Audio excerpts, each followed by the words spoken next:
आज के दिन एक निर्मम हमारे जवानों की हत्या कर दी गई थी और उसके लिए आज हम लोग उन जवानों को याद करते हुए यह श्रद्धांजलि सभा का आयोजन किए हैं।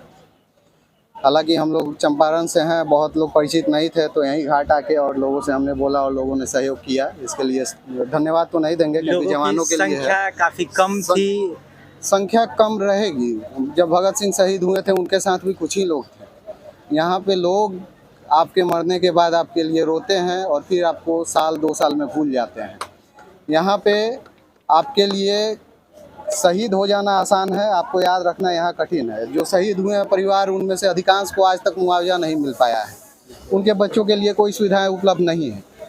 देश में आज तक उस कांड का खुलासा नहीं हो पाया। मैं सरकार के ऊपर प्रश्न चिन्ह लगाऊंगा क्योंकि पूछना मेरी जिम्मेदारी है। सरकार हम चुनते हैं सिर्फ इसलिए नहीं कि वो देश के कुर्सी पर बैठे रहें। उनसे हम पूछेंगे कि आखिर क्यों आज तक हमें हमारे जवानों की शहादत का बदला नहीं मिला, उन अपराधियों को क्यों नहीं पकड़ा गया। हमारी इंटेलिजेंस इतनी मजबूत है, उसके बाद भी एक तो ऐसी घटना हुई, उसके बाद आज तक हम लोग अपने उन अपराधियों को नहीं पकड़ पाए। इसका दुख है हमें।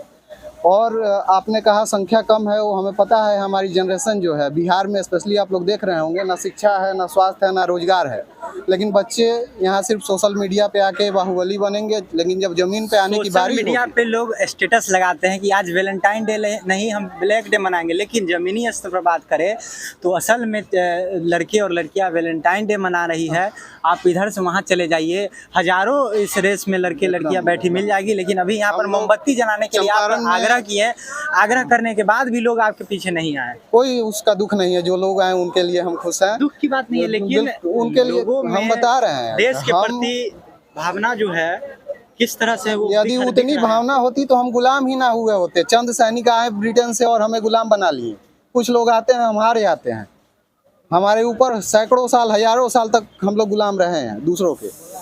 कारण यही है कि हम में कुछ ही लोग हैं, भगत सिंह की तरह 10-20 लोग हैं जो आगे आते हैं। बाकी सब लोग सिर्फ उनके मर जाने पे सोशल मीडिया पे, उस समय तो था नहीं, उस समय तो जानकारी ही नहीं होती थी, अब सोशल मीडिया पे डाल देते हैं, वहीं से जिम्मेदारी खत्म हो जाती है। हम लोग चंपारण से आते हैं, वहाँ पे एक छात्र संगठन हमारा है और चंपारण का सबसे बड़ा छात्र संगठन जयप्रकाश नारायण छात्र संगठन। नाम जिनके नाम पे रखा गया है जयप्रकाश नारायण, इसी पटना की धरती से देश की सत्ता बदल दी। आज के युवा, आज के छात्र इंतजार करते हैं 5 साल की चुनाव आएगा तो हमारे लिए वैकेंसी निकलेगा, चुनाव आएगा तो हमारे लिए रोजगार मिलेगा। अरे हम इतने कमजोर हैं, हमारे पास सब कुछ है। यदि हम में इतनी, आप बोल रहे हैं संख्या का, हम में जागरूकता की ही कमी है कि हम आज तक पिछड़े हुए हैं। ये राज्य जो था, मुख्यमंत्री जी से का एक बार हम बयान सुन रहे थे, उसमें बोले क्या, पूछा गया कि ये डेवलप क्यों नहीं है बाकी राज्यों की तरह, तो वो बोले यहाँ समुद्र, यहाँ जल मार्ग का व्यवस्था नहीं है। जबकि आप लोग पढ़े लिखे लोग हैं, आपको पता होगा मगध जिस साम्राज्य का पूरे देश पे वर्चस्व था, वहाँ ये जो जगह है आपका पाटलिपुत्र का इलाका जो है, वो देश का सबसे बड़ा औद्योगिक क्षेत्र था एक समय में, जब हमारे पास कोई संसाधन नहीं था, हमारे पास इतनी टेक्नोलॉजी नहीं थी। लोग अनपढ़ थे, इंजीनियर, बड़े बड़े जो पोस्ट आ रहे हैं, NIT है, इंजीनियर लिख लेंगे। कोई व्यवस्था नहीं होने के बाद हम लोग व्यापारिक मार्ग रखे हुए थे। आज सब कुछ है, फिर भी हमारे पास कोई व्यापारिक मार्ग नहीं है। शर्म आनी चाहिए हमारे मुख्यमंत्री को ये कहते हुए आज के ज़माने में। लेकिन इसके दोषी सिर्फ ये लोकतंत्र है, गणतंत्र कहा जाता है, मतलब जनता का शासन। यहाँ अगर गलत कोई है तो जनता है। नेताओं से पहले गलती जनता की है। जनता को यहाँ मतलब नहीं है। वोट आएगा, चुनाव आएगा, जाएंगे वोट देने, उसके बाद कोई जिम्मेदारी नहीं है कि हम अपने नेताओं से पूछें कि आखिर क्यों हमारे जवान शहीद हो जाते हैं, हमारे यहाँ हॉस्पिटल नहीं है, हमारे यहाँ रोजगार नहीं है, शिक्षा नहीं है। हमारे यहाँ MS कॉलेज, कहीं कोई चंपारण से होगा तो पता होगा, मोतिहारी का सबसे बड़ा कॉलेज और बिहार में एक स्थान रखता है। 19,000 बच्चे हैं उस कॉलेज में, मात्र 18 शिक्षक हैं 19,000 बच्चों पे। ये स्थिति है बिहार की। और यहाँ के प्रशासक कहते हैं आइए कॉलेज आइए, किनसे पढ़ेंगे, दीवालों से पढ़ेंगे।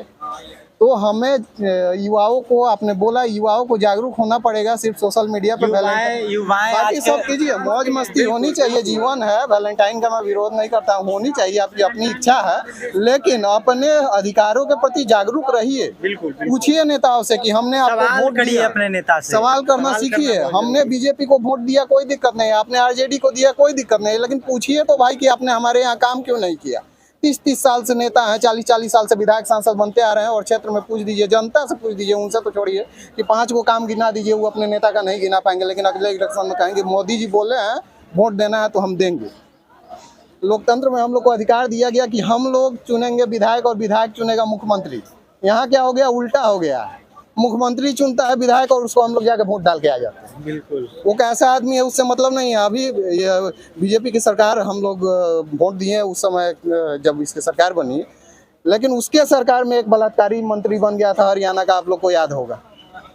एक बलात्कारी मंत्री बन जाता है यूपी में, समाजवादी पार्टी में। एक पार्टी की बात नहीं कर रहे हैं, हर पार्टी का वही स्थिति है।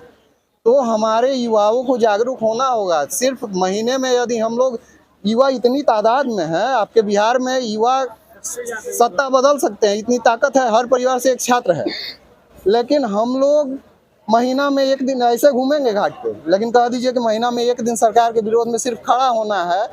छात्र संगठन आप जाइए दूसरे राज्यों में, इतनी मजबूत है, अपनी हर मांग मनवा लेती है, सरकार को हिला के रख देती है। 19 विधायक बने हैं अभी राजस्थान में सिर्फ छात्र संगठन के लोग। और यहाँ पे है कि छात्रों को कोई मतलब ही नहीं। यहाँ कहा जाता है कि छात्र संगठन में जाएंगे, बड़ा गंदा चीज़ है। अरे जेएनयू से ज़्यादा पढ़ने वाले बच्चे हैं यहाँ, ड्यू से ज़्यादा पढ़ने वाले हैं। जेएनयू का 2019 में आप जेएनयू को आतंकवादियों का अड्डा कहते हैं, उसको बना दिया गया है जानबूझ के। कौन सा आतंकवाद हुआ है वहाँ से? कन्हैया कुमार पे आपकी सरकार है, साबित कर देते, जेल डाल देते। कह रहे हैं कि हमारे पास सारा प्रूफ है, वीडियो है। हम नहीं कह रहे हैं, कन्हैया कुमार का हम समर्थन नहीं करते हैं, क्योंकि कम्युनिस्ट हम नहीं है, विचारधारा उनकी कम्युनिस्ट वाली है। लेकिन फिर भी वो गलत नहीं है तो हम उसको गलत क्यों कहेंगे? और कम्युनिस्ट कोई गलत चीज़ है? भगत सिंह जिनका आप नाम लेके गांधी यहाँ जो खड़े हैं उनको आप लोग गाली देते हैं, वो भगत सिंह कम्युनिस्ट थे। आप क्या बात करते हैं कम्युनिस्टों के बारे में? हर विचारधारा अपने आप में अच्छी है। भाई साहब ने विचारधारा अच्छी होती है, उसमें फॉलो करने वाले लोग गलत होते हैं। तो हमारे यहाँ बात यह है कि छात्रों को सिर्फ महीने में यदि एक दिन वो कहीं भी एक जगह देखे, जैसे गांधी मैदान है, हम लोग क्या करते हैं, जाते हैं तोड़ फोड़ कर देते हैं, उससे सब गड़बड़ हो जाता है। हमारा लोकतंत्र में कहा गया आप लोकतांत्रिक ढंग से कीजिए। यहाँ सबसे शक्तिशाली क्या है आपके लोकतंत्र में? जनता है। सबसे शक्तिशाली आपका अंगूठा है, जनता का। ये अंगूठा जो है ना, किसी बंदूक के सामने झुकने वाला नहीं है। इसी से हम लोग देश के बड़े बड़े, आप जिस अंगूठे की बात करते हैं सब 1000 रुपए में बिक जाता है। अंगूठा बिक जाता है, उसी को जागरूक करने के लिए आए हैं कि एक दिन का आपको 2 से 3 रुपया मिल रहा है। 2 से 3 रुपया में मत बिकिए, उतना का तो गुटखा खा के दिन भर में आप लोग फेंक देते हैं। हमारे बिहार के लोग तो रोड लाल कर देते हैं गुटखा खा के।